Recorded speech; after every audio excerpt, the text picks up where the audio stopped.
ပြုတ်ကြလိုက်မယ်ဆိုရင်တော့အောက်ကလူကတော့မတွေးရဲစရာပါကဲအားလုံးပဲမင်္ဂလာပါဒီနေ့ပေါ့နော်အစိတ်မွေးထားတဲ့ငါးတွေကလေသူကအရန်ကိုမှချီရမ်းပါတယ်ဒီကောင်လေးလေတနေ့ကိုတစ်ခါလဲပွန်ရေရလေဒီအောင်ပြောင်းသွားပြီအဲ့ဒါလေးအစိတ်ဘယ်လိုမျိုးရေလဲဆိုပြပေးမယ်လားစာတော့ကကြောဒီလိုမျိုးပိုက်တွေနေပေါ့နော်ကိုအဲ့လိုမျိုးညစ်တယ်ထုတ်တယ်ဒါပေမဲ့လေမတန့်ရှင်းလို့ကိုကဒါနဲ့တိတ်ပြီးမသုံးဖြစ်တော့ဒီကောင်ကိုဒီလိုမျိုးကလောက်ပါတယ်ဘုံတွန်ချလိုက်ပါတယ်ဝယ်ပြီးဆိုရင်ဒီလိုစီးလိုက်ပါတယ်နားမလို့ဝယ်ပြီးဆိုရင်တကောင်ချင်းကြီးပြန်ကောက်ထည့်ပါတယ်အဲ့လိုပါဒီတဲကိုဟိုဟာပေါ့နော်စားနည်းနည်းထည့်မယ်ပေါ့နော်စားကိုကျွန်တော်ကဘာစားသုံးလဲဆိုတော့ဒီစားချမ်းစားအပန်းရောင်ပေါ့နော်စားနည်းနည်းထည့်ပါလို့ဆိုတော့ခြေထဲမှာကလိုရီနည်းနည်းပါဟဲ့ရော့တော့လောက်ဆိုရပြီ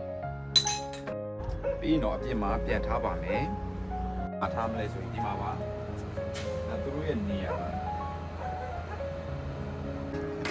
20နဲ့မှ4တက်မှာပါသူတို့ထားရပါတယ်ဒီတောင်ဆုံးမှာပေါ့နော်ပြင်အစာကျွေးမယ်